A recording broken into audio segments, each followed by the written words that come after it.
The upcoming total solar eclipse is a big event, but saving a memory of it will be pretty tough on most of your cameras. But luckily, we have Michael Arbor from Johnson Photo Image, and he's here to tell us how we can get the perfect shot.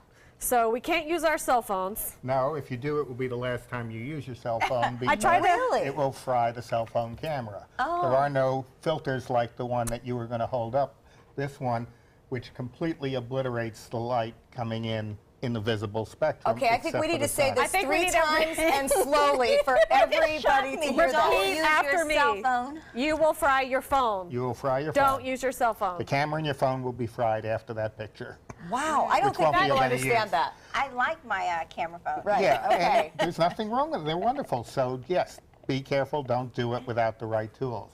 One trick that some people have told me they're doing in cities is they're actually photographing the eclipse by looking at a glass building and seeing the reflection and doing it that way. Okay. But no direct aiming a camera at And the we've sun. been taught about putting up a piece of white poster board Yeah. and getting a reflection. Right, So you can same idea. photograph that reflection. Right. Could I But- put this pair of glasses, which I tried to introduce you in, but they are pitch black. Yes. Our selfie didn't work that well.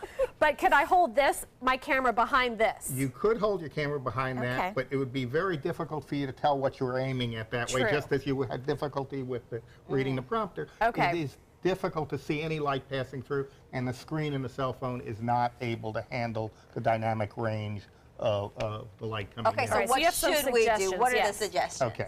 Well, first, of course, protect your own eyes. Yep. That's the most important thing. Whatever you do, protect your eyes. Because if you don't have these on, everything else becomes...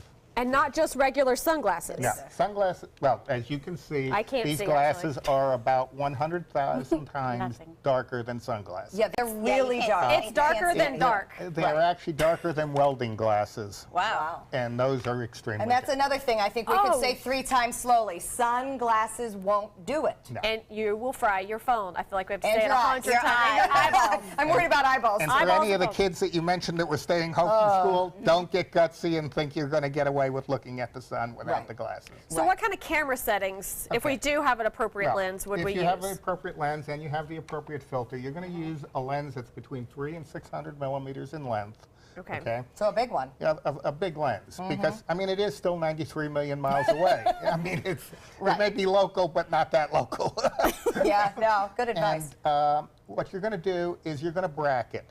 The way to do it, most of the newer cameras have what's called a live view feature, which will allow you to look at the image on the screen. You don't want to look through your Okay. viewfinder at the image, because then you're seeing directly at the sun. Right. And there's always a chance that some stray light will hit you. So you look at the screen on the back of the camera, and that will tell you what your exposure looks like actually, how the camera is perceiving it. Makes okay? sense.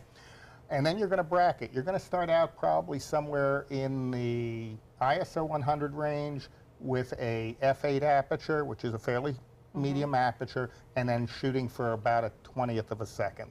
So when you're None talking of that is something I understand. Okay. Well, I'm going to try and make that. and when you're talking about the filters too, so that is to protect the camera. The same at thing would this happen to point. the camera as would happen to your phone if you didn't have that filter on it. Okay. That would so- be the end of your camera. And I'm holding one of those filters, is that correct? That is correct. And can we still find these anywhere right now? in your Unfortunately, experience? even we have run out of them. We made about 50 or wow. 60 local people happy. They are $200 to $300 filters. Okay. But we have no more left, and there are no more to be had. I think from what I've taken I away was gonna from say this the chat key is don't look at it directly. well, and leave it to the professionals for the photography. You know, I mean, this is a really complicated process that could hurt your eyes. It could hurt your It camera. definitely could.